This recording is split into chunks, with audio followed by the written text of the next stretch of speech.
everyone. Welcome to the morning show. We're coming to you today on WJOP-LP Newburyport at FM 96.3 on Channel 9 and on Newburyport Community Media's YouTube channel at ncmhub.org.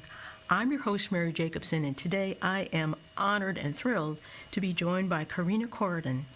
She is Peabody Essex Museum's Associate Director of Collections. She's the H.A. Crosby Forbes Curator of Asian Export Art. And she's here to talk about PEM's exhibit, Saints, Sinners, Lovers, and Fools, 300 Years of Flemish Masterworks, which is co-organized by the Denver Art Museum and the Forbes Foundation of Antwerp, Belgium. So first of all, Karina, welcome to the morning show, and thank you so much for taking time to visit us to talk about this exhibition. I'm absolutely thrilled to be here, Mary. It's wonderful to talk about all these amazing works of art. Well, you know, they really are amazing. I was just bowled over by the exhibition. It's just stunning. Gorgeous paintings accompanied by cultural and historical commentary that I found really provoked reflection on how the past shapes our present and evokes a lot of emotion, which kind of surprised me, but a lot of emotion, as well as enjoyment of the sheer sensual beauty of the painting. So let's start, Karina, by setting the context for the exhibition. Please tell us about Flanders, its geographic setting, the cities it included, and what made it culturally and historically important from the 15th through the 17th centuries. Well, Flanders is an incredibly exciting place right now. I mean, obviously, this is a contemporary place, but we're very much focused in the 15th to 17th century in this exhibition when Flanders was having a major moment. This is land that we would normally think of now as northern Belgium. The borders during this period are constantly in flux, many duchies, counties, and so it's a little bit confusing. But fundamentally, Flanders is an area in northern Europe that is controlled by Habsburg Spain this entire time. And so it's an incredibly vibrant time. It's a complicated time, both politically and culturally, but we're also seeing, really in many respects, the rise of what we know of as the art market. Antwerp was a major port. It's still a major port, but it became a major port for the Spanish and Portuguese empires during this period. Bruges and Ghent, which remain gorgeous cities, really are major cultural hubs. But fundamentally, this is a region that is also in conflict during this period, and as I said, controlled by Habsburg Spain, but a little bit unruly. And we know that essentially the Habsburg Emperor, the King of Spain, sends his beloved daughter, Clara Isabella, to this region to try to quell the complicated political environment. And she and her husband, Archduke Albert, set up a really powerful court in Brussels, which is also in Flanders. And they are ruling on behalf of her father, but also using art in really interesting ways. And the show kind of begins with portraits of them as well as portraits of Antwerp, maps of Flanders, really to try to situate our visitors in this area. I think one of the things I was struck by is that the Forbes Foundation is based in Antwerp right now.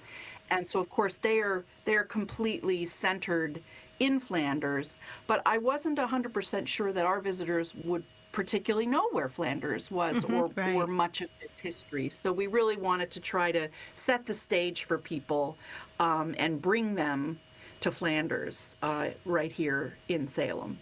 Yeah, I think that was very helpful to have the location at the beginning and to clarify the region of Europe that we were talking about. And it's certainly a hub on what you're saying of all kinds of activity, cultural and historical, political, a lot going on, really significant part of Europe.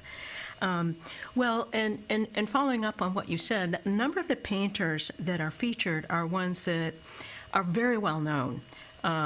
Masters of the field. Almost everybody will have seen some of the works by people like Rubens, VanDyck, and Breughel. But I love that the exhibition also includes lesser known and some female artists that I'd never heard of before, including Clara Peters and Michelina Vautier, and correct me if I'm mispronouncing those. But these Flemish artists are all described as using art to create new ways of seeing that are precursors to how today we use art, photography, and film. So please tell us about the way that they re-envisioned the purpose and the content of art and what was considered worthy of representation.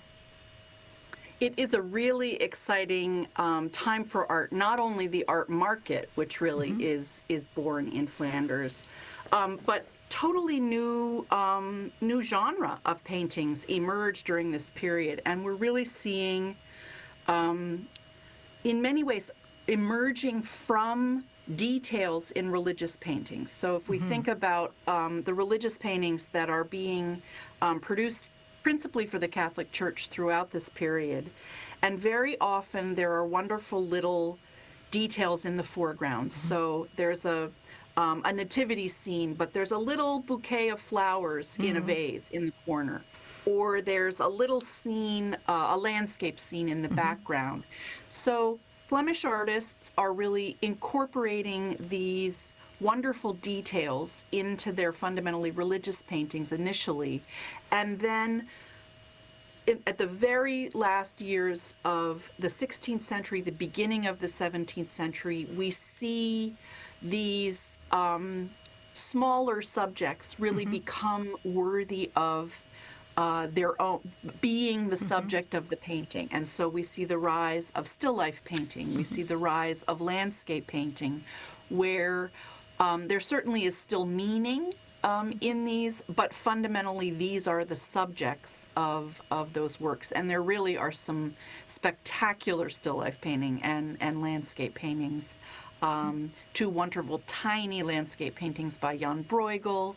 As you mentioned, we're very fortunate to have works by 4 named female artists working in Flanders during this period. Particularly rare. Very often those women were part of families of painters.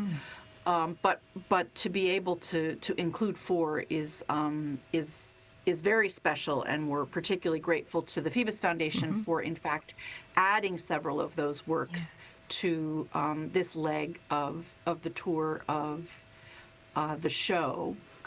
I mean, I think it's something entirely new, and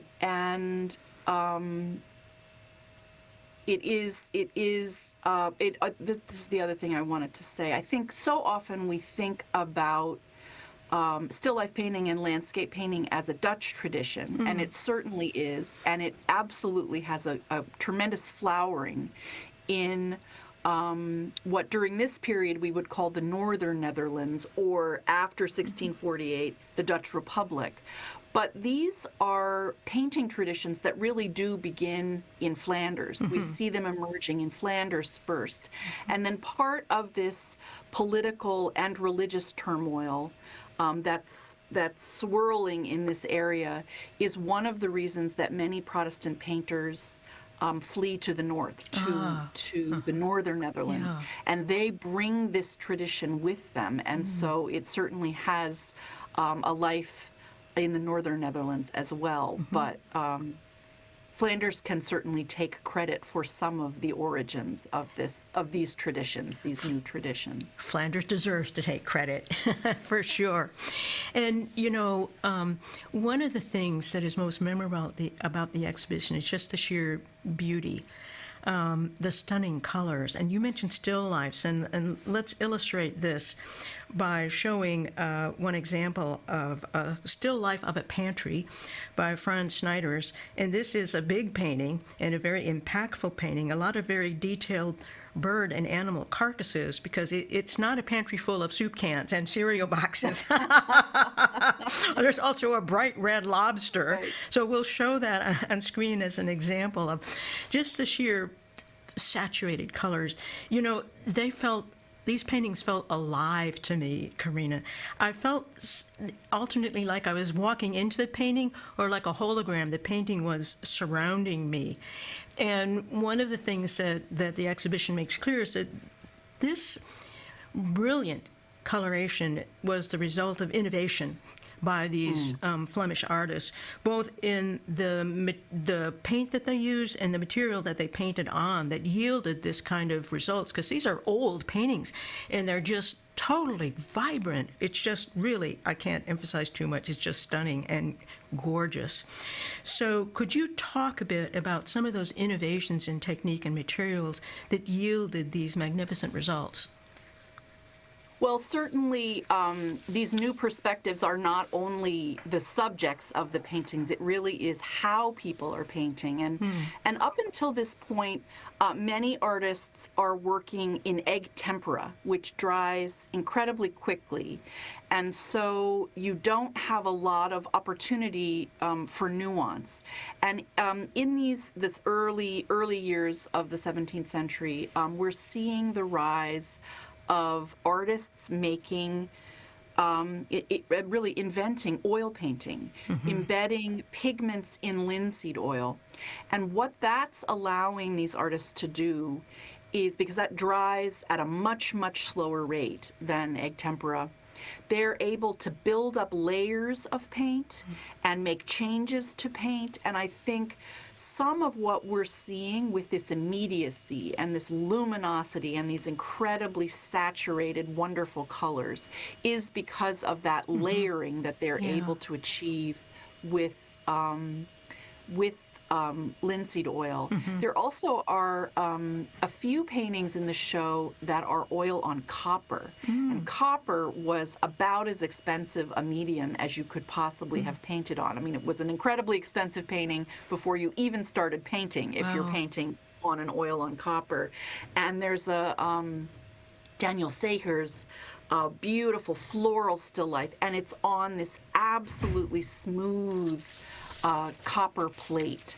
And I think the luminosity of the oil paint and all of those rich pinks and purples and reds and whites of the flowers really make you feel like you're standing in front of a bouquet of flowers. Yeah. The Franz Snyder's, I just love that painting. There's, in the right-hand corner are these cauliflower heads that are like bigger than the size of any person's head. And indeed, you mentioned this 40-pound lobster. Yeah. And I also love that as a curator of Asian export art. Of course, I'm looking always for the interactions with Asia, and there are 3 pieces of blue and white porcelain in this pantry that's, there's a lot going on in this pantry, and at that moment, Chinese export porcelain would have been incredibly rare in Europe. And so I sort of think, okay, this looks like this is haphazard, but I don't think actually the people who own that porcelain would actually have allowed it just to be it was intentional. Haphazardly sitting on that table. Yeah. Well, they truly are just stunning. And the level of detail also is just almost mind-boggling. The exhibition rather, is organized by theme. And there were a few themes that I wanted to talk to you about. One of them is God is in the details. It's one of the themes. And in this gallery, it's you pipe in sacred music while you're looking at these paintings, which I want to say, what a great idea. Because it creates a kind of a stillness, and it's very atmospheric. And this was, as you've talked about, a time of sort of a chaotic time of war and also plagues. And let's show an example of one of these. We're going to show Hans Memling's The Nativity. And in this painting, you'll see Joseph is wearing bright red. Mary is wearing a shimmering blue gown, carefully depicting the details of the folds in Mary's gown. There are tiny angels surrounding Jesus on the floor amongst them. And as you mentioned when you were talking about details before, you can see through the windows details in the background. A road with a couple of little pilgrims on it, and it looks like a barn in the background. And one of the things I was struck by in the the information that was on the walls in the painting was that at the time, God created everything. So God was literally seen as in the details of these paintings. And I found that just shifted the way I was looking at the paintings and thinking about, well, that's there because it's all the nativity scene in the foreground is, the religious narrative, but God is in all those little details as well. And so it also made me think about, this was a time when there wasn't a scientific way of understanding the world. Life was hard and very brief by our contemporary lifespans. So I wanted to ask you to talk about art's role in grounding people in religious devotion, prayer, but also the promise of otherworldly salvation after the hardships of this life. So could you talk a little bit about how you see, Karina, the role of art during this time period in people's lives? Well, God is in the Details is the largest section of the show, and I think that that's appropriate because the Catholic Church was a voracious patron of the arts during this period. So the church itself commissioning many altarpieces for public worship. Lots of individuals were also paying to commission works of art that would go to churches, both, I think, as a tangible display of their piety, but also the sense that supporting arts and the church was one way to ensure a straighter path to heaven. And as you say, it's an incredibly challenging period of time with plague. I mean, half of Europe was decimated, died from the plague prior to this period. And so links to the afterlife are absolutely present for everyone every day.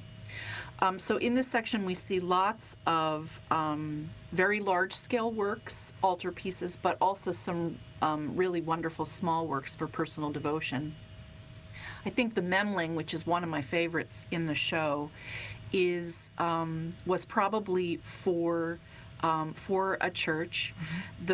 As you mentioned, Mary's robes. I think those passages of paint are some of my favorites in the whole show. The folds of her robes, the sort of rainbow-hued colors of the angels.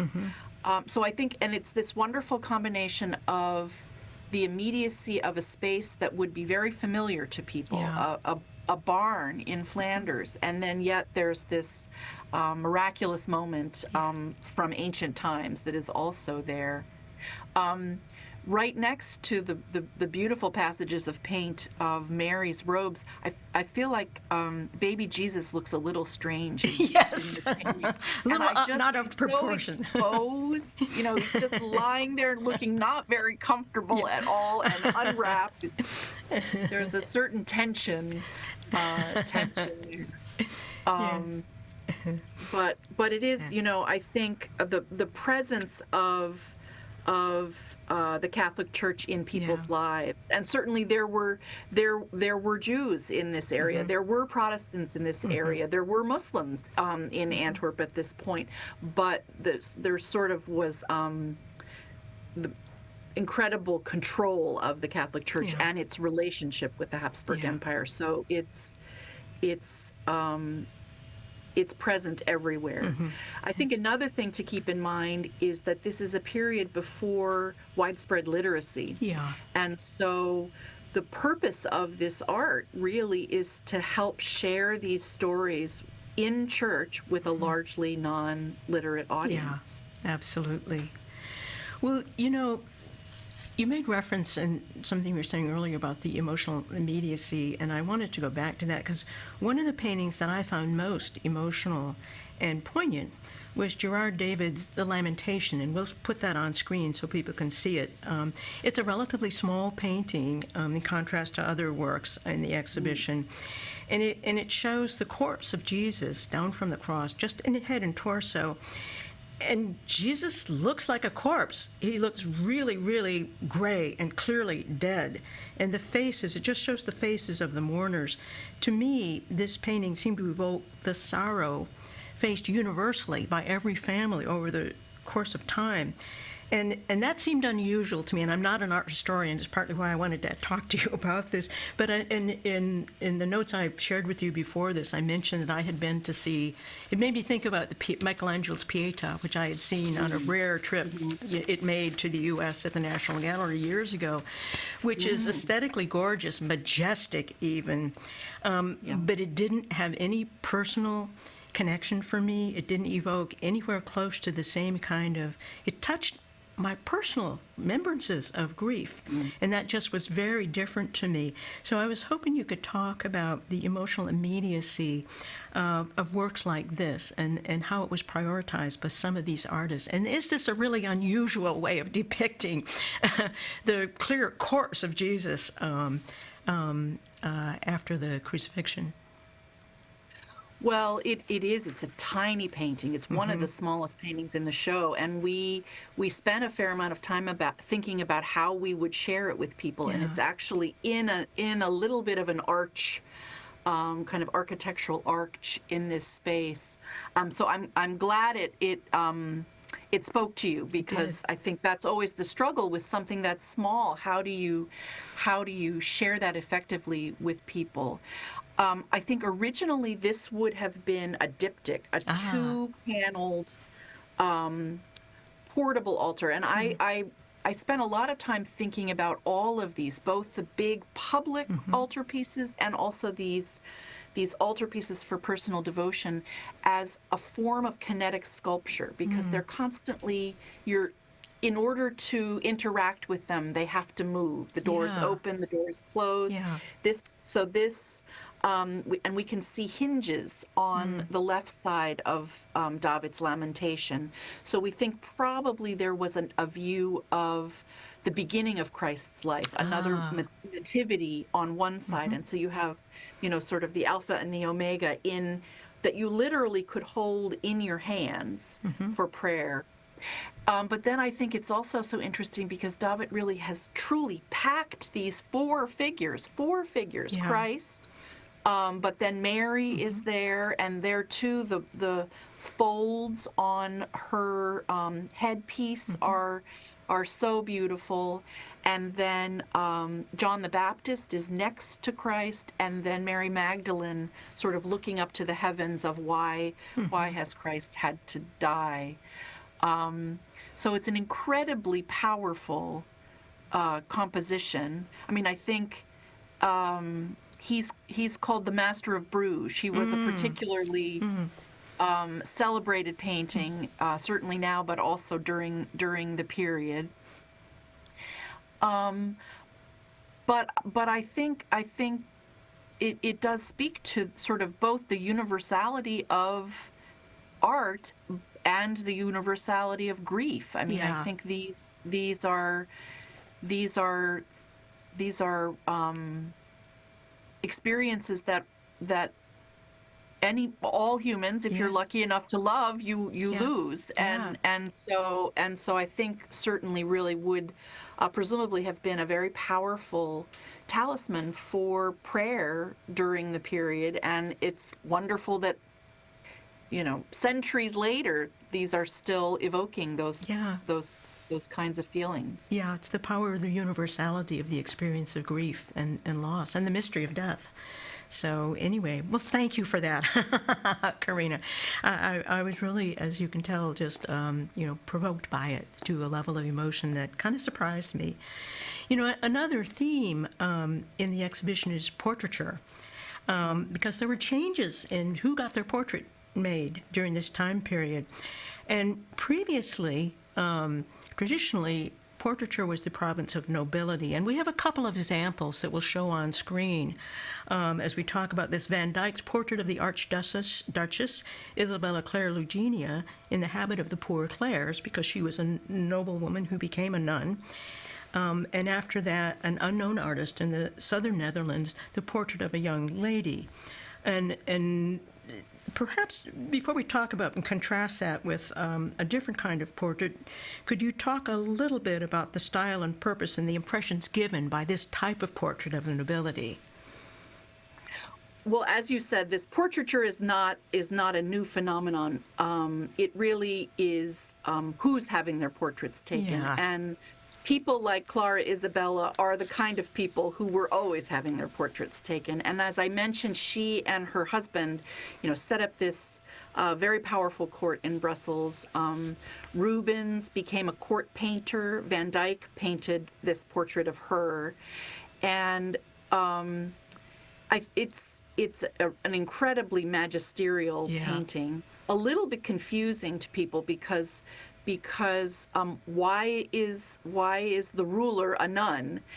This is a portrait that VanDyck did of her after Archduke Albert died, and so at that moment she assumed the habit of the poor Clares. So her garments are of this group of religious women, and yet it's a huge painting. Yeah. It's a very large painting. It's majestic. And VanDyck has, clothed in the garments of a nun, she's standing on top of an incredibly expensive imported either Central Asian or Indian carpet. She's got this luminous damask silk curtain behind her, and she definitely is evoking power in this painting, and that really is I think what both she as the patron and VanDyck as the painter are trying to say. Notice her piety, but also notice her power, and I think they were very effective at using artists and painting for their political purposes. So she's absolutely the kind of person. There are paintings of the son of the King of France, other people who were at noble courts. You mentioned this other painting, which sadly we know when it was painted, 1613, but we don't know the name of the sitter and we don't know the name of the painter. And yet this is also a painting by the sheer force of its beauty, really is people are responding to this portrait tremendously. I think in part because of the way the artist has rendered her clothing. The probably a brocaded silk and then lace and her jewels. So she really is. We don't know that she's noble, but it's very likely that she was a noble woman who's being painted. Yeah, it's a gorgeous painting. It just kind of leaps out at you. And as with the Archduchess, the background behind her is all black, but she's brightly lit in the foreground, which adds to the drama.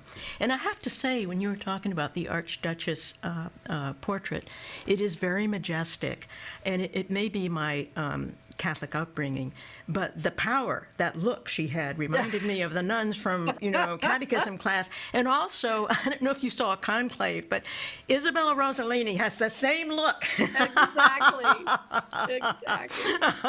So there's something timeless about that look as well. But as we started saying, there were changes in who got their portrait made during this time period, and it became more inclusive. And we'll show a very contrasting portrait then. We're going to show, may mispronounce the name, Jan van Hemesen. Jan van Hemesen. Double portrait of husband and wife playing trick-track, which kind of looks like a Parcheesi board, as far as I could tell.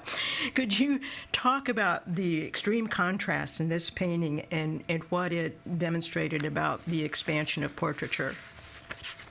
Well, I think what's really exciting in this moment is that a wider swath of people are having their portraits taken. This is, as I mentioned earlier, a time of tremendous economic prosperity. We're really seeing the rise of an upper middle class for the very first time in Europe. in this place during this period. And so people really are adopting this practice of the nobility and commissioning portraits from painters for themselves. Here, although we know the painter, we sadly don't know who this couple is, but there's been a lot of speculation that this maybe was a marriage portrait. There are a lot of scenes of a sort of marital piety in here in terms of the symbolism of fruit and the bird, and they certainly seem to be very, very well suited, very comfortable with each other. And as you say, they're playing trick track at this in their home. Trick track being, it's sort of like backgammon. It's a game like backgammon. But they certainly are both dressed in expensive textiles. There's some wonderful wall covering behind them. They have some trappings of wealth. You know, this is a South American parrot. Not everybody was going to be able to own a South American parrot during this period. And so it's quite a large painting. So I really think this is interesting to think about a much wider group of people commissioning artists to paint their portraits.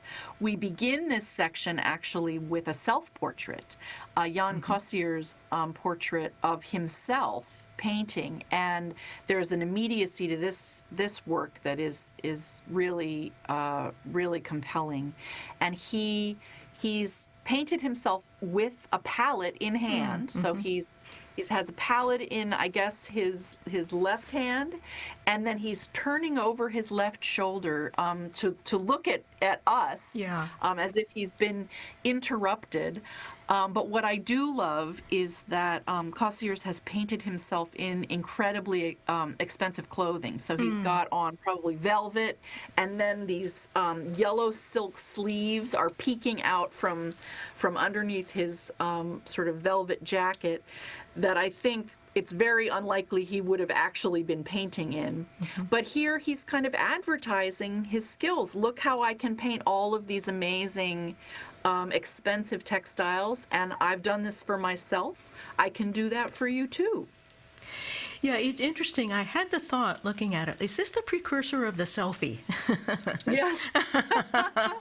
Because we did say these artists are creating new ways of seeing, and they influence us in the present. So anyway, a final theme for us to talk about, and the final one in the exhibition, although there are certainly other themes we haven't talked about today, is the pursuit of wonder, or cabinets of curiosities.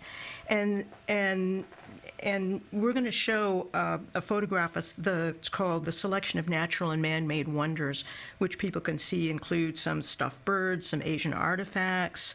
And although it's not in this picture that we're showing, there's also a very large stuffed ostrich in the exhibit that's on display. So tell us about the interest in collecting animal specimens and cultural artifacts at the time as the world opened up for trade and exploration. What did these represent to the owners, and where and to whom would they have been displayed, Karina?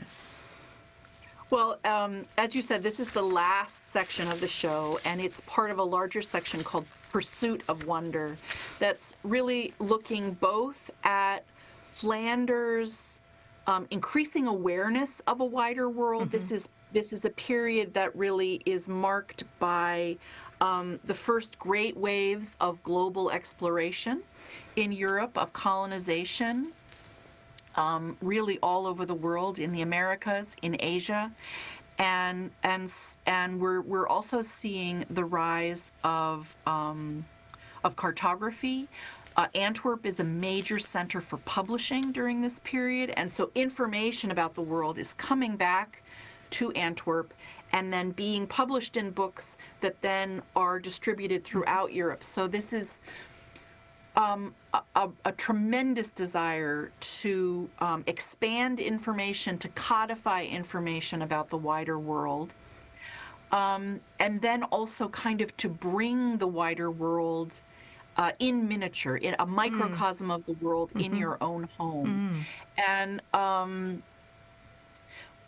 we're seeing these cabinets of curiosity emerge all over Europe. But really, the first person to write about this phenomenon was from Flanders, and it's some people even regard this as the first treatise on museums, and it's really about how to organize all of these things. It sometimes it looks haphazard, but it's also about organizing the entire world and controlling. I mean, I think there is an element of control here that is important to keep in mind, with the human costs, the ecological costs of all of this global expansion. There was a Wunderkammer in the show, because this is a show that has traveled to multiple locations, and I had seen it in several of the other venues. But it was mostly European works of art from the Phoebus Foundation's collection. So bronze sculptures and some religious carvings. And particularly given our own collections, I really wanted to expand that. And so we've added 60 works from PEM's collection to this Wunderkammer. And everything that you see in this sort of assembled, pre-assembled group is from PEM's collection. We have extraordinary natural history collections. We have extraordinary Asian export art collections. So with help from more than one of my interns over the last couple of years, we've mined the collection and brought a number of these things that very rarely see the light of day. Tiny iridescent hummingbird and as you said, an unbelievable ostrich.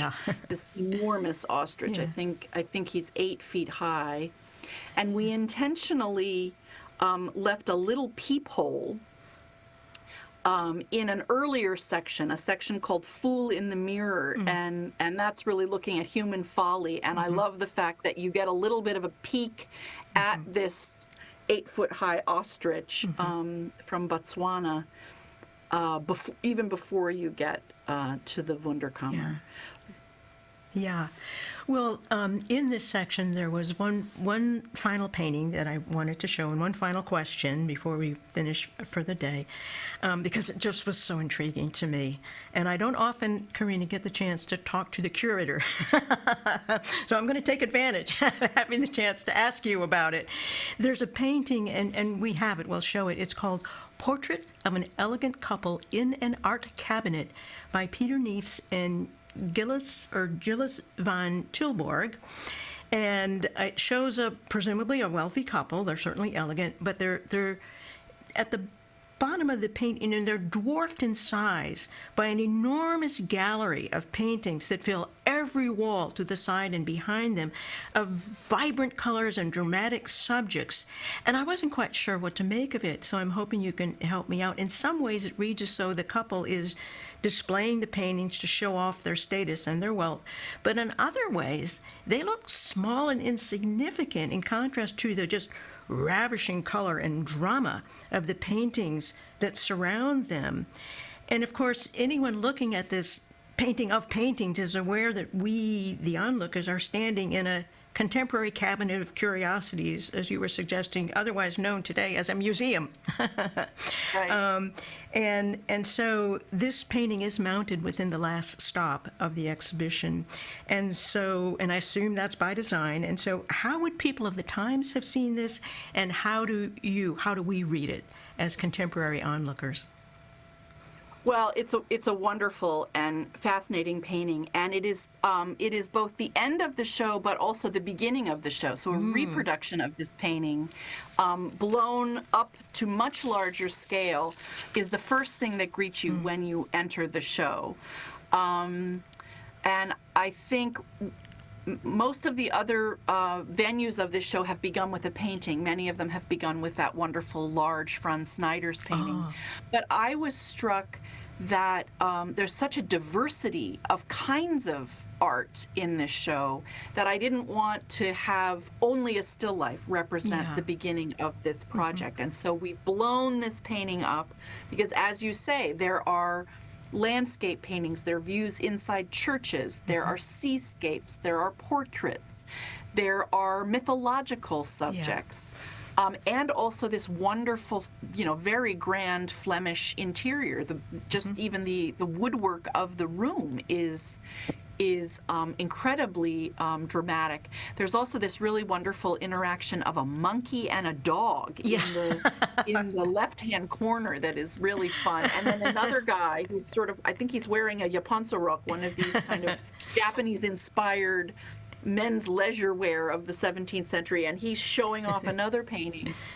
But as you say, I mean, the couple in the center of this painting look very smug, very self-satisfied with all of the remarkable collection of art, this Kunstkammer of art around them. But what I thought I learned from Karina van Kotteren, the executive director of the Phoebus Foundation, makes that self-satisfaction, I think, kind of hilarious, kind of poignant.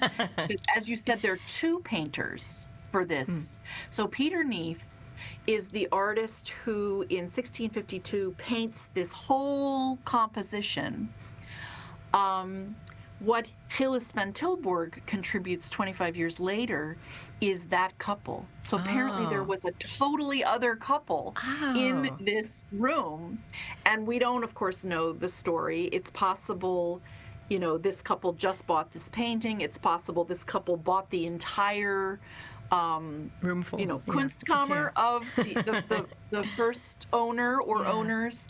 And then they've had themselves painted into this scene, so I think their smugness looks very different when you're aware of that fact.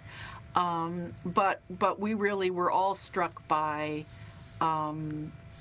how much of a microcosm of the whole show is there in this interior. Well, it's just a very intriguing painting, and thank you so much for your commentary on it. I really appreciate that. And Karina, thank you so much. We're out of time for today, but I've just loved talking with you, and as you can tell, I'm sure, I love the exhibit, and I found it highly impactful. And I think I just encourage everybody to go see it. It will be at PEM through May 4th. And the title again is Saints, Sinners, Lovers, and Fools, 300 Years of Flemish Masterworks. And if you're on the website, they have a quiz you can take to find out whether you are indeed a saint, sinner, lover, or fool. And I was a fool, but it's a good thing. I'm always a fool as well. And again, PEM's website will give you all the information that you need if you're interested in going. It's pem.org. Easy to remember. Karina, thank you so much. I really enjoyed talking to you. I so appreciate your taking the time to be on the morning show to explain the exhibit. And also, thank you for the exhibit, because I really just got so much out of it, as I'm sure I haven't talked to anybody who went to the exhibit, and I know a number of people who have, weren't just glowing and exclaiming how wonderful the exhibit was. So thank you for bringing it to us on the North Shore. Well, we are so thrilled, and it's always fun to talk about this, and we're delighted it's up for a little bit longer than most shows are. So by May 4th, it will be spring. So yes. I hope you will all come sometime before May 4th. We're inching closer and closer to spring. We are. Thank you, Karina. Thank you, Mary. It's been totally my pleasure. That's it for today, everybody. Please join us again next Thursday at 9 for the morning show. Until then, everybody, be well and farewell.